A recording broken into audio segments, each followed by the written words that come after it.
Hello viewers, পরীর রাজা পরিচালন চ্যানেলে আপনাদের সবাইকে স্বাগত। তো শুধুমাত্র একবার দোয়া পড়ে আপনারা এই দৌলতপরি হাজির করতে পারবেন এবং এই পরীর সঙ্গে আপনারা সহবাস করতে পারবেন।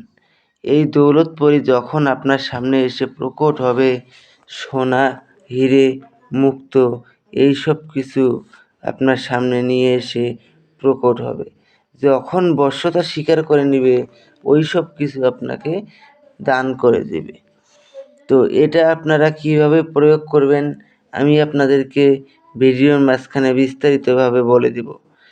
আর আপনারা আমার চ্যানেলটাকে সাপোর্ট করছেন না, আমি আপনাদেরকে রিকোয়েস্ট করব যে আপনারা আমার চ্যানেলটাকে সাপোর্ট করুন, আমার প্রত্যেকটি ভিডিও দেখুন এবং চ্যানেলটাকে সাবস্ক্রাইব করুন এবং আপনাদের বন্ধুদের মাঝখানে শেয়ার করে দিন।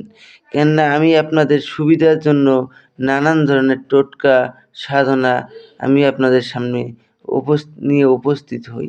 আপনাদের কাছে শুধু এতটুকু রিকোয়েস্ট, আপনারা সেটা দেখুন, প্রয়োগ করুন, সুফল পান। আর এটা যদি নিজেরা প্রয়োগ না করতে পারেন, চালান করে নিতে চান, স্ক্রিনে দেওয়া নাম্বারে আপনারা আমার সঙ্গে যোগাযোগ করে নিতে পারবেন।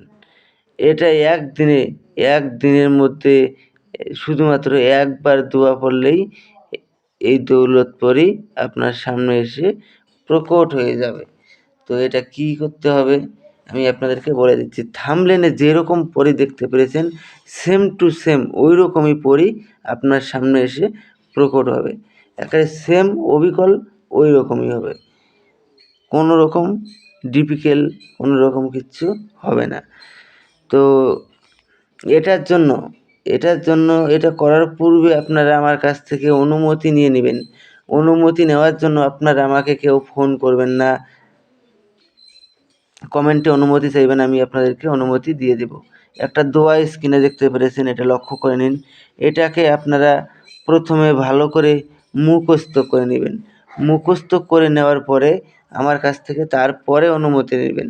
অনুমতির জন্য আমার চ্যানেলটাকে সাবস্ক্রাইব করবেন, লাইক করবেন এবং আপনাদের বন্ধুদের মাঝখানে শেয়ার করবেন। তারপরে আপনারা কমেন্টে অনুমতি চাবেন, আমি আপনাদেরকে অনুমতি দিয়ে দেব। যদি আমি কমেন্টে অনুমতি দিতে নাও পারি, তাহলেও অনুমতি চাওয়ার সঙ্গে সঙ্গে আপনারা অটোমেটিক অনুমতি পেয়ে যাবেন। তো আশা করি আপনারা বুঝতে পেরেছেন। এটার জন্য শুধুমাত্র একটা গোলাপ ফুলের মালা, একটা চামেলি তেলের প্রদীপ জ্বালাবেন, একটা তসবির মালা নেবেন, আর সবুজ রঙের আসন নেবেন, একটা সবুজ রঙের কাপড় কিনে নেবেন, কিনে নিয়ে ওটা আসন বানিয়ে নেবেন। বানিয়ে আপনারা পশ্চিম মুখে নামাজের ভঙ্গিতে জালিদার টুপি ধারণ করে আপনাদেরকে এই সাধনাটা করতে হবে। আর প্রথমে ওই দোয়াটাকে 317 বার জপ করে সিদ্ধি করে নিতে হবে। সিদ্ধি করে নেওয়ার পরে তারপরে সাধনায় বসবেন। নামাজের ভঙ্গিতে পশ্চিম মুখে বসে আপনারা ওই দোয়াটাকে একবার বলবেন। একবার বলার সঙ্গে সঙ্গেই দেখবেন দৌলতপরি ধন দৌলত নিয়ে আপনার সামনে এসে প্রকট হয়ে যাবে। যখন প্রকট হবে তখন ওনার গলায় আপনারা গোলাপ ফুলের মালা পরিয়ে দেবেন। মালা পরিয়ে দিয়ে আপনারা ওনাকে বলবেন যে আমার কাছে আপনাকে 3টি শপথ করতে হবে। প্রথম শপথ, আমি তোমাকে যা আদেশ করিব তা সঙ্গে সঙ্গে পালন করিতে হবে। দ্বিতীয় শপথ, আমার অনুমতি ছাড়া তুমি কোথাও যেতে পারবে না। তৃতীয় শপথ, আমি তোমাকে যখনই স্মরণ করিব তখনই আমার সামনে এসে প্রকট হতে হবে। এই 3টি শপথ করার ফলে ও আপনার আজীবন বশ্যতা স্বীকার করে থাকবে এবং আপনার আদেশ অনুযায়ী চলবে। তারপরে আপনারা ওনাকে বলবেন যে আপনাকে কী নামে ডাকলে পরে আপনি আমার সামনে এসে প্রকট হবেন। উনি আপনাকে একটা নাম বলে দিবে, ওই নামে যখনই ডাকবেন তখনই সে